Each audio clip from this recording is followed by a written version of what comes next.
well to cease your owed rent. Okay. I just added the website link into the comments for the viewers, so Okay. if they were interested in seeing in checking it out, they can. I wanted to just mention one of the bills that you one of the is a law now, the Crown Act. I believe you were the primary sponsor of that legislation, Yes. and it was one. I was one of the individuals that definitely was proud of that piece of legislation, especially with me If I having tell you locks. something, I'm gonna say something to you.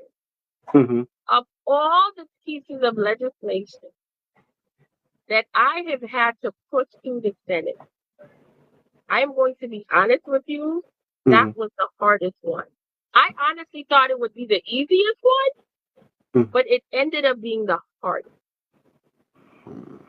I did not experience anything like that with any of my other bills since, but I truly have to say thank you to my colleagues when they finally came around. Hmm. That at the end of the day, it was voted out in session unanimously, but it was quite a bit of work. Yes, and I'm glad you proposed that legislation because it was being drafted across the country.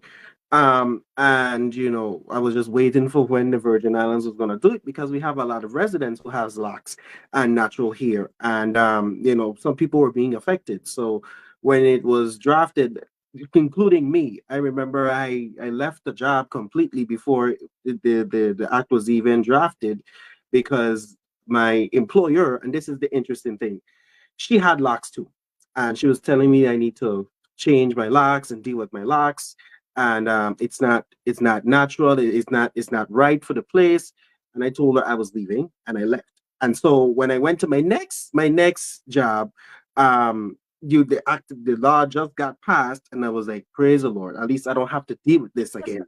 There's some protections there, and so I just wanted, from me, just want to thank you for even bringing that, and the colleagues for supporting it, because I do think, especially in places where people of color, this is something that it is important and it's needed. So Well, I'm I glad think you said that. I'll give you one quick example because a lot of my colleagues at the time wondered what the issue was here in the territory because we're predominantly Afro Caribbean, African American.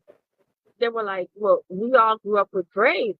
I think we might be the majority when it Mhm, comes to race, but we're the minority when it comes to economic growth, when it comes to economic opportunities. mhm, So the people that own the businesses, a lot of them don't look like us. So they mhm, have a different mindset as to how they want certain things done. And that's where the discrimination was mhm, coming in. So you can't just look at it on the surface. You have to look at it potentially across the board. And that was one mhm, of the biggest things I had to convince my colleagues of so they could see it from a different perspective.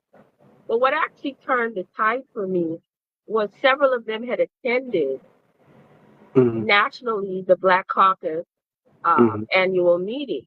And that particular year, the Crown Act was part of the conference where they were encouraging legislators across the U.S. and territories to push it. And I remember one of my colleagues, I think it was Senator Fred Gregory, called me. She was actually an original opponent from mhm, supporting the bill. And she said, wait a minute. She called me. She said, but they're supporting your bill up here. I said, yeah, and so is your sorority. So I think you need to get on board. mhm, And she did come back with a newfound uh, understanding of what the mhm, bill was. And several of my colleagues that did attend, I then came back with a whole 180. And I mhm. have to say that them attending that conference, I know played a role in it changing, and we were able to get it done unanimously out of the Senate, and it was signed off on